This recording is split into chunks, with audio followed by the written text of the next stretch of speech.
Нэгэн залуу гинт харанхуй дунд сэрэв. Эргэн тойронд тас харанхуй тул хаана байгаагаа огт ойлгосонгүй. Юу ч харагдахгүй байсан ч удалгүй урд нь бүдэгхэн гэрэл үзэгдэж эхлэв. Тэр гэрэл улам тодорсоор байлаа. Сайн ажиглахад тэр гэрэл өндөгний хальсны ан цаваар орж ирж байгааг ойлгов. Хальсны нэг хэсэг нь хагарч гаднах орчныг баг зэрэг харах боломжтой болжээ. Тэр завсраар харахад ой мод харагдав. Гэвч энэ нь түүний толгойд улам олон асуулт төрүүлв. Хамгийн ачаалттай нь тэр биеэ огт хөдөлгөж чадахгүй байлаа. Манай залуу учрыг нь олох гэж байтал гэнт өмнө нь статусын цонх гарч ирэв. Статусаа уншсан чинь тэр даруйдаа хөсөж орхилоо. Учир нь түүн дээр лууны өндөг гэж бичигдсэн байв. Манай хүн бүр бодолж орхив. Удалгүй статусын цонх бүрэн нэгдэж тэнгэрлэг хоолой сонсогдлоо. Уг хоолой нь энэ цонх бол түүний бүх чадвар болон үзүүлэлтүүдийг харуулдаг бөгөөд ойлгоход амар болохын тулд бүгдийг нь тоогоор илэрхийлсэн гэж тайлбарлав. Гэсэн ч залуу бүр их бодоллаа. Тэр даруй тэнгэрлэг хоолой руу ашгарч юу болоод байгааг нь тайлбарлахыг шаардлаа. Харин тэнгэрлэг хоолой 50 өнгөр одоохондоо тайлбарлах боломжгүй. Чи одоо хүртэл нэгдүгээр түвшинд байна гэж хариулв. Энэ хариулт түүнийг бүр л их уурлууллаа.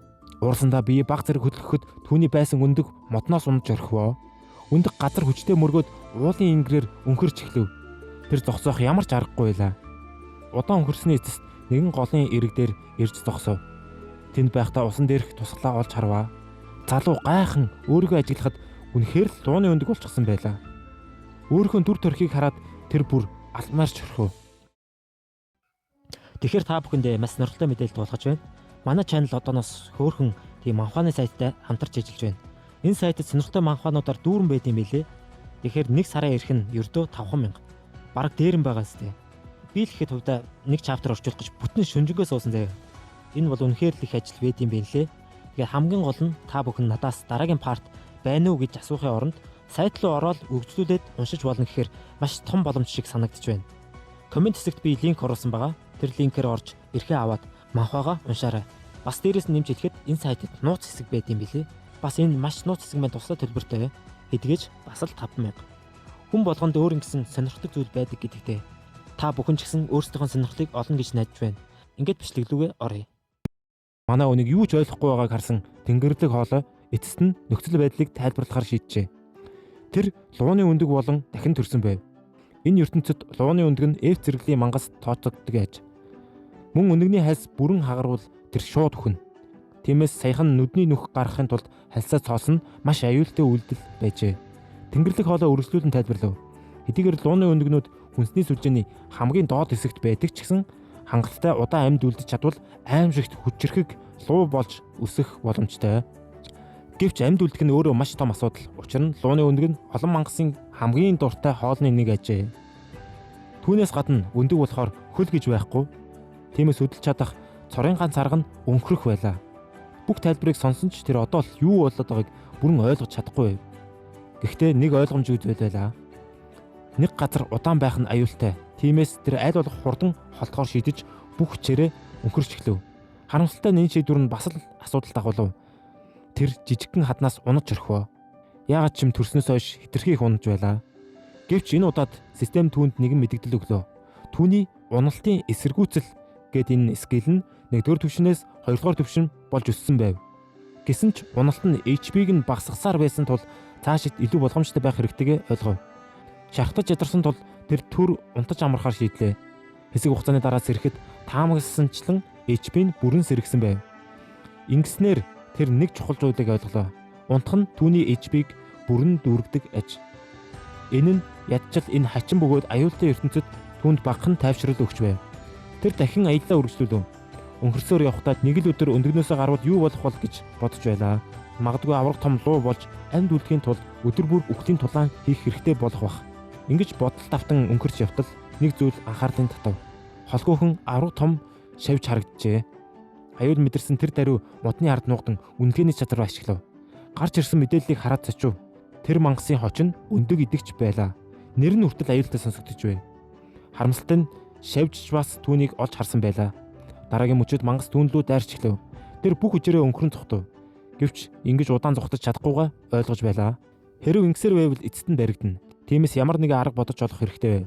Өндөг идэгч түүнийг тасралтгүй өөсөөр хадны ирмэг хүртэл шахлаа. Яг тэр үед шавж түүнийг бүхлээр нь залхихаар үсрэн дайрав. Харин манай хүн сүүлийн мөчөд биеэ зайлуулж чаджээ. Дараа нь бүх хүчээрээ мөргөж шавжийг хаднаас түлхэн унгав. Мангас уулын налуугаар өнгөрсөөр доош унаж газар мөргөн хөө. Энэ бол түүний анхны ялалт байлаа.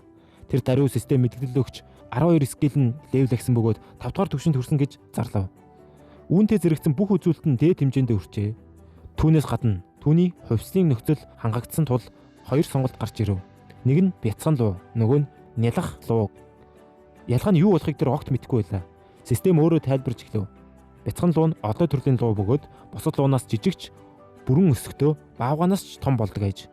Мөн хүчтэй галан амьсгалаараа алдартай. Харин нялах луу бол тулаандаа тийм ч тохиромжтой биш. Савар соёон жижигхэн. Гэхдээ асар их боломжтой бөгөөд ирээдүйд олон төрлийн луу болж хувьсах чадвартай. Гэвч үүний сул тал бас байлаа.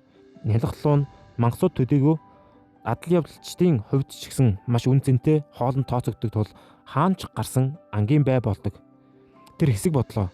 Амьд үлдэх хамгийн аюулгүй сонголт бол мэдээж бяцхан луу байв. Тиймээс тэр шууд тэр сонголтыг хийхээр шийдлээ. Гэтэл яг сонголтоо хийх мөчөд Тэнгэрлэг хоолой түүнээс дахин ярив. Өөрийгөө хязгаарлаж болохгүй шүү гэж хэлв. Тэр манай үнээс их юм хүлээж байгаа болохоор үргэлж хамгийн өндөр ориглыг зорих ёстой гэж санууллаа. Эдгээр үгс нь манай үнийг эргэлзүүлв. Тэр яагаад ийм зүйл хэлсэн юм бол? Магадгүй өөрийгөө хамгаалах гэж аюулгүй сонголт хийсэн болохоор уу? Тэр саяхны тайлбарыг эргэн санав. Нялх луу нь маш их боломжтой. Олон төрлийн луу болж хувьсаж чадна. Харин бяцхан лууны тухайд тийм зүйл огт хэлээгүй. Тэгэхээр бяцхан луу цаашид төдийлөн хөгжиж чадахгүй байж магадгүй. Эсвэл бүр тодорхой түвшнээс цааш хувьсаж чадахгүй ч байж болох юм. Ингэж бодоод тэр шийдвэрээ өөрчиллөө. Ингээд эрсдэл ихтэй байсан ч гэсэн арай сул дорой бяцхан луу болохоор шийдэв. Дараа нь өөрийгөө айсандаа боломжоо алдсан байж магадгүй гэж бодохыг хүссэнгүй. Тиймээс тэр нялх лууг сонгов. Систем түүний хүсэлтийг хүлээн авав. Дараагийн мөчөд биеийн өөрчлөгдөж эхэллээ. Өндөгний дүр бүр алга болж оронд нь шар өнгийн жижигэн луу гарч ирэв. Хувьслын хамт олон шинэ чадварууд олж бүх үзүүлэлтүүд нь өмнөхөөсөө хавьгүй өсчээ. Гэхдээ нэг асуудал байлаа. HP болон MP-н бүрэн сэргэж өгөөгүй байв. Тиймээс тэр одоо ч гэсэн ядарсан ивэр байлаа. Гэтэл гидс нь хүчтэй хоржигнов. Өсөж байгаагаа тэр даруй л ойлгов. Түүний харц саяхан ясан шавжлуу очлоо. Хачирхалтай нь энэ шавж нь маш амттай харагдчихв. Хүчрхэг болохыг хүсвэл уураг хэрэгтэй. Ингэж бодох мөчөд лууны төрөлхийн зөв совин бүрэн сэргэжээ. Тэр ямар ч эргэлзээгүйгээр энэ шавжийг идэж эхлэв. Хоолоо идсэний дараа шууд унтахаар хэвтлээ. Маргааш өглөө сэрэхт нь бие нь маш хөнгөн болжээ. Сайхан амарсан тул эрч хүчин хүртэл бүрэн сэргсэн байв. Тэр голын ирэг дээр очиж тусглаа харлаа. Тэр үед л нэг үннийг бүрэн хүлээн зөвшөөр. Тэр үнэхээр энэ ертөнцид дахин төрсөн байлаа. Гэхдээ нэг зүйл маш хачин санагдав. Тэр өмнөх амьдралаа огт санахгүй байв. Өөрийгөө хэн байсныг ч мэдэхгүй. Ямар амьдрал туулж байснаа ч огт санахгүй байв. Бүр эрэгтэй байсан уу, эмэгтэй байсан уу гэдгээ хүртэл санахгүй байлаа. Тэр энэ тухай бодож байтал ард нь хэд хэдэн хар өвт гарч ирснийг анзаарав. Энэ удаа тэр зүгцсэнгүй. Харин ч шууд дайрлаа. Шин чадваруудаа ашиглан эхний бүлгийг бараг нүд ирэмхийн зуур устгав. Илүү олон үт устгах тусам шин чадварууд нэгдэж тулдах чадвар нь хялбар болж байлаа. Бүгдийг нь дуусгасны дараа тэр дахин өсөж эхлэв. Гэхдээ энэ удаад хар өвд идэх хүсэл төрсөнгүй. Өмнө нь идэхт нь маш муухай амттай байсан болохоор тэр өөр зүйл хайхаар шийджээ. Тэгээд ойр хавьд ургаж байсан мөөгнүүдийг олж хараад туршиж үзэхээр болов. Харамсалтай нь энэ бүтлгүй санаа байлаа. Удалгүй тэр мөөгнүүдийг хортой болохыг ойлгов. Нилээд зовсны эцэст манай хүн нэг зүйлийг өөртөө хатуу амлав. Дахиж хизээч танихгүй мөөг идэхгүй шүү гэд. Ингээд жинхэнэ олц хайхаар ойн гүнлөө орлоо. Хар өвт идэж амьдрахыг тэр үнэхээр хүсгүй байлаа. Хэсэг явсны дараа нэгэн саарал чонтой таарлаа. Чон түүнээс том байсан ч тэр нялх амьсгал болон лууны цохилт чадвараа ашиглаж ялж чадав. Түүний галан амьсгал чоны арсыг баг зэрэг төлөв. Тэр өнөрлөж үзтэл яг л шарсан бах шиг амттай байлаа. Сониучрхан ахаад гал үлээж махыг нь баг зэрэг шарав. Дараа нь амталж үзэхэд үнэхээр гайхалтай амттай байв. Тэгээд дахиад нэг саарал чонтой таарлаж бараг агшин зуурт яллаа. Манай өсгөлн луу агшин зуурт түүнийг ялав. Үүний үр дүнд түүний төвшин 20-25 болж өсөв. Одоо дахин хувьсахын тулд ердөө 5хан төвшин л дутуу үлдсэнийг ойлголоо. Чоныг устгасны дараа өмнөх шигээ шарж идэж байхдаа нэг зүйл анзаарав. Тэр луу шиг амьдрал дасаж эхэлжээ. Ан хийх, тулалдах, идэх энэ бүхэн аажмаар хэвийн зүйл болж эхэлж байв. Гэхдээ хүчрэг болж байгаа ч гэсэн Тэнгэрлэг хоолойноос өөр ярилцах хүнгүй байх нь маш ганцаардмал санагдаж эхлэв. Тэр өөр ингэсэн найзтай болохыг хүсв. Харин энэ хүсэл нь бодсноос нь ч хурдан биелэх гэж байна. Удалгүй алсаас хүний дуу хоолой сонсогдов. Тэр хэл нь ойлгогдохгүй байсан ч эдгээр дуу хүнээс гарч байгааг мэдсэндээ ихэд баярлав. Тэр даруй модны ард нуугдан ажиглаваа. Удалгүй ойртож ирж буй жижигхэн адал явдлагчдын сквадыг олж харав. Эхэндээ тэр гарч очиод ярилцах талаар бодлоо. Гэвч дараа нь өөрийгөө луу гэдгийг санав. Энэ хүмүүс намайг хараад шууд дайрах болов уу? Жохо эргэлзэж байсан ч гэсэн өөрийгөө ийм жижигхэн аюулгүй харагддаг бас өхөөртөн болохоор тэд нар гайгүй өнгөрч магадгүй гэж бодов. Магадгүй энэ хүмүүс нь түүнийг тижээвэр амтнаа болгоод авчиж мэднэ. Ингэж найдан тэр модны араас гарч ирээд аль болох хоргүй өхөөртөм харагдахыг хичээв. Гэвч төлгөө нь тэр дороо нурлаа. Адлын явдалчид түүнийг огт өхөөртөм гэж харсангүй. Тэдний нүдэнд тэр зөвхөн үнэтэй олц харагдаж байв. Багийн ахлагч нь ямар ч эргэлзээгүйгээр сэлмээрээ түүний цэжиг зүсв. Үүний дараа тэр хүн бүх биеийг мдээгүй болгодог шид ашиглав.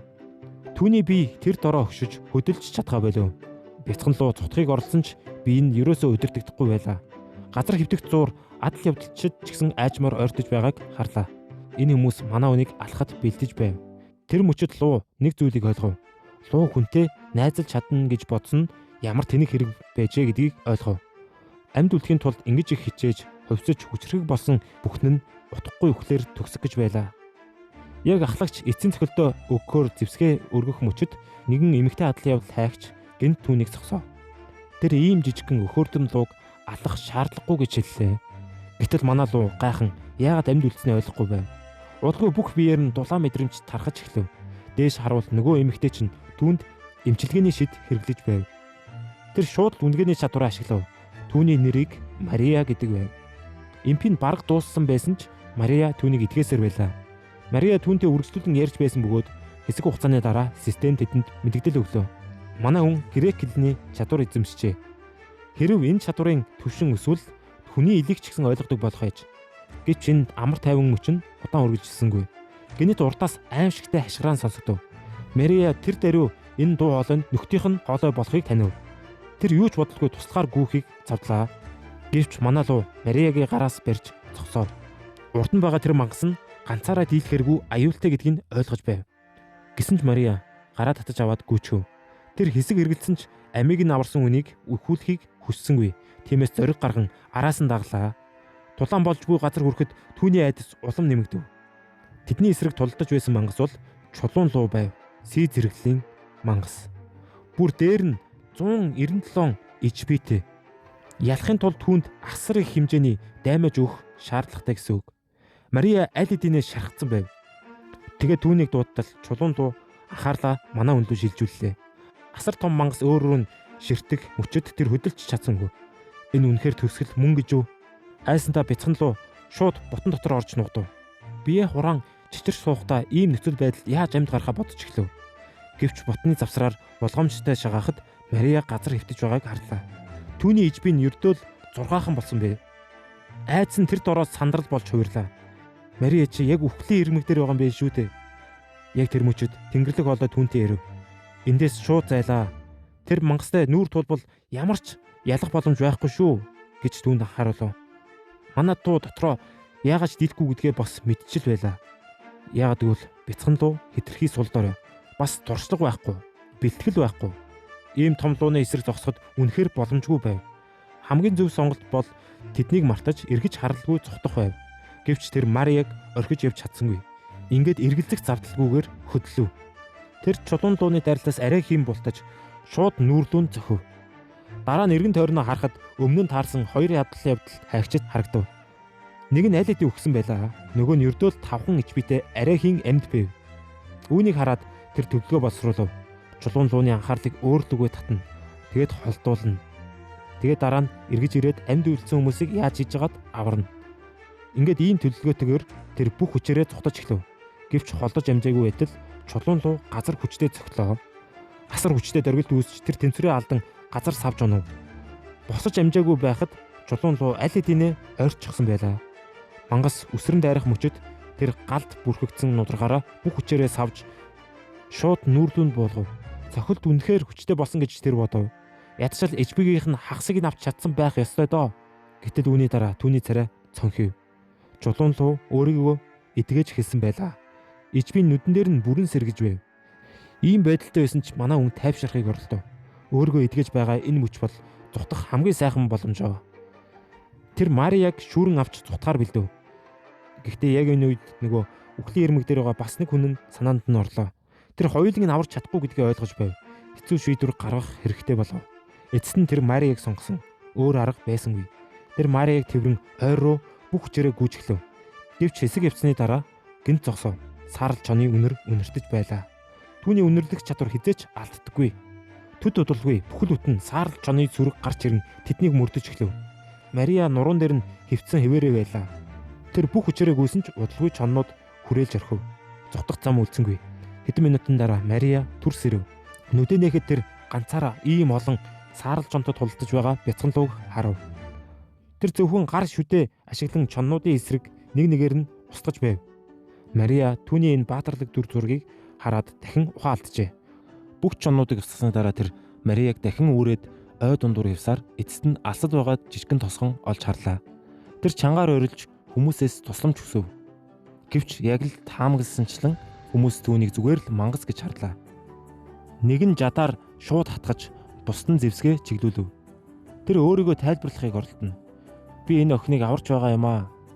Та нар надад туслаач ээ. Гэтэл хүмүүс түүнийг огт ойлгосонгүй. Удалгүй тэр маргах ямар ч хэрэггүйг ойлгов.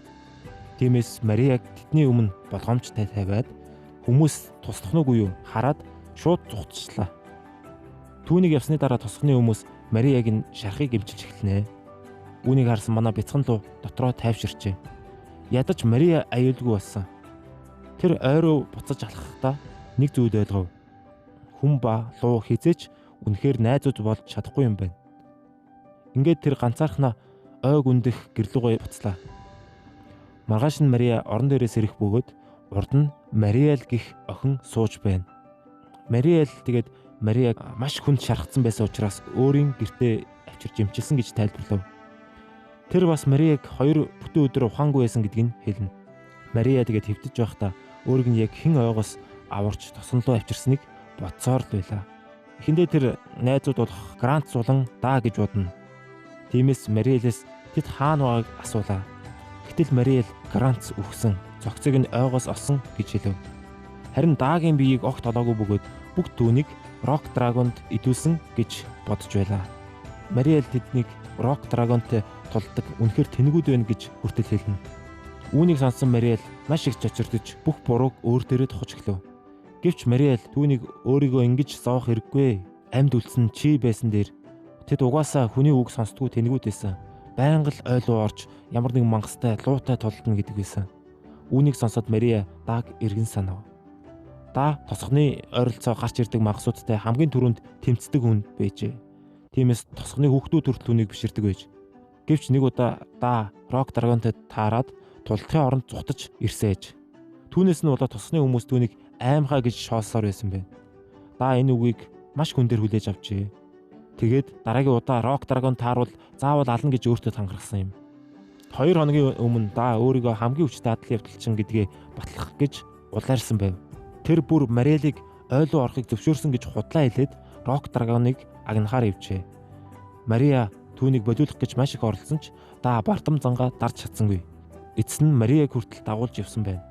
Тиймээс Мариэл энэ дааг бартам зангаасаа болж үхлээ өөрөө дуудсан тэнэг гэж хэлв. Гэхдээ тэр нэг зүйлд гайхсаар байлаа. Мария хэн нэгэн өөрийг нь ойгоос үүрч гарсан гэж хэлв. Гэвч Мариэл үүнийг боломжгүй гэв. Ямар ч адал явдалчин Рок Драгон шиг мангасын өмнөөс хэн нэгнийг аварч амиа эрсдэлд оруулахгүй. Гэсэн ч Мария түүнийг хэн нэгэн өөрийг нь тосгонлоо авчирж байсан гэдгийг санаж байлаа. Мариэл түүнийг толгойдоо цохиулснаас болж бодолж байгаа хаа гэж бодно. Хинч түүнд тэр жижигэн луу аварсан гэдгийг хэлсэнгүй. Гэхдээ Мария нэг зүйлийг мартаж чадахгүй байлаа. Маргааш өглөөнөөс ирэхэд биеийнх нь ихэнх шарх ердөөл нэг шөнийн дотор бараг идчихсэн байлаа. Хэрэг хүн хിവэрэ байсан бол ийм хурдан сэргэнэ гэж боломжгүй гэдгийг тэр ойлгов.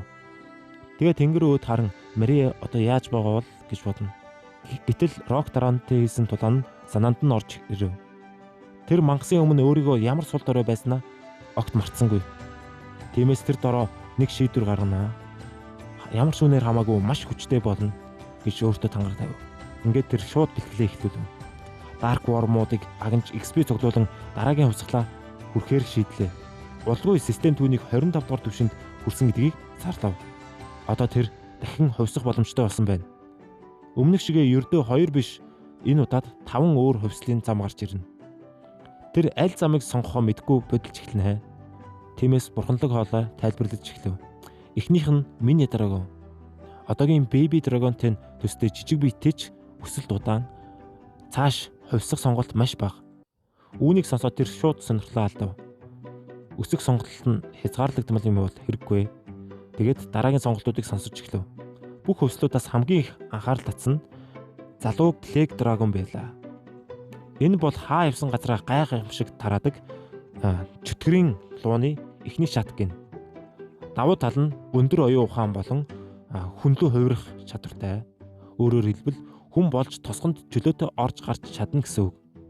Эхэндээ тэр үүнийг сонсоод шууд татгалзахыг хүсв. Муу ёрын луу болно гэдэг лав сайн зүйл биш ээ. Гэхдээ дараагийн мөчөд тархинд нь ганц зүйл хүллээ. Хүний хувирал. Хүн болж чадна. Тэр дахин тосгонлоо орж хүмүүстэй ярьж хэвэн амьдрах боломжтой болно. Энэ бодлоос болж нүүр нүртэл халууд өгөв. Гэхдээ асуудал нь тодорхой байлаа. Энэ хувьслийн замыг сонгуул тэр гамшиг тараадаг Plague Dragon болно. Тэр удаан хугацаанд эргэлзэв. Буруу сонголт хийвэл бүх зүйл сүрч мэднэ. Гэхдээ нөгөө талаас Мариагийн тухай бодол толгоноос нь гарахгүй байлаа. Тэр хүн болох чадварыг үнэхээр хүсэж байв. Эцэст нь тэр шийдвэрээ гаргана. Би залуу Plague Dragon болно. Бурханлаг хоолой сонголтыг нь хүлээн зөвшөөрч дараагийн мөчөд хувьслын процесс эхэллээ. Түүний бие хүчтэйгээр өөрчлөгдөж эхлэх бөгөөд хувьсал маш хүчтэй явагдана.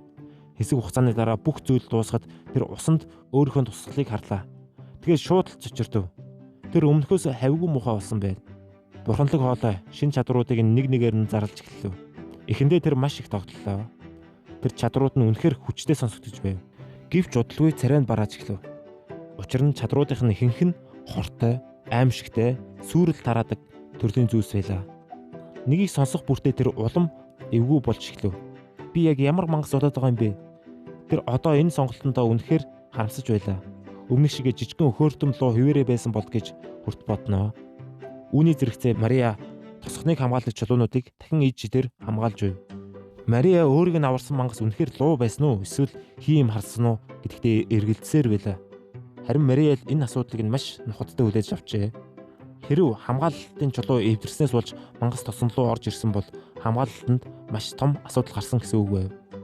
Ажил дуусны дараа Мариэлээс мангасуудын талаар асууж эхэллээ. Мариэл тэгээд Марияг сүүлийн үед мангасуудад хит их анхаарал тавьдаг болсныг анзаарав. Мария учрыг нь тайлбарлана. Тэр мангас намайг аврах гэж оролцсон юм шиг санагдаад байна. Тиймээс тэр мангасуудын талаар илүү ихийг мэдхийг хүсэж байна.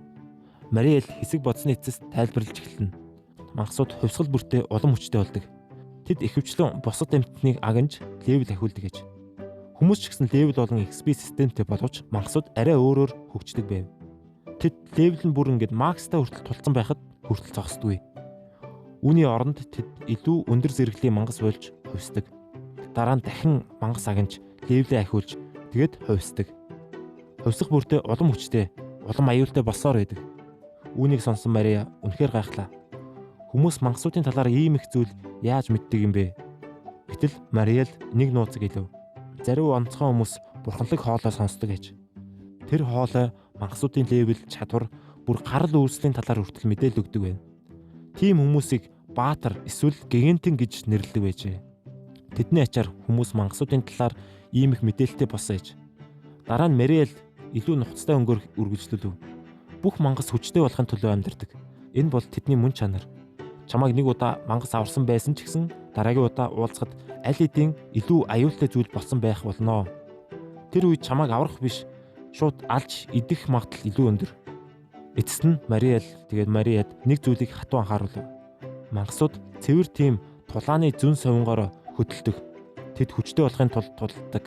Тиймээс хүн мангас хоёрын хооронд хизээч тайван зэрэгцэн оршил гэдэг зүйл байх боломжгүй. Үүнийг хэлээд Мариэл яваад өгнө. Мария ганцаараа үлдэж толгой дүүрэн бодолд автлаа. Ийхүү манад луу маань хүмүүстэй нөхөрдөхийн тулд баг багаар левлээ ахиулсаар байна. Гэхдээ бичлэг маань энэ хүрээ дуусч байна. Тэгэхээр дараагийн бичлэг хүртэл түр бай.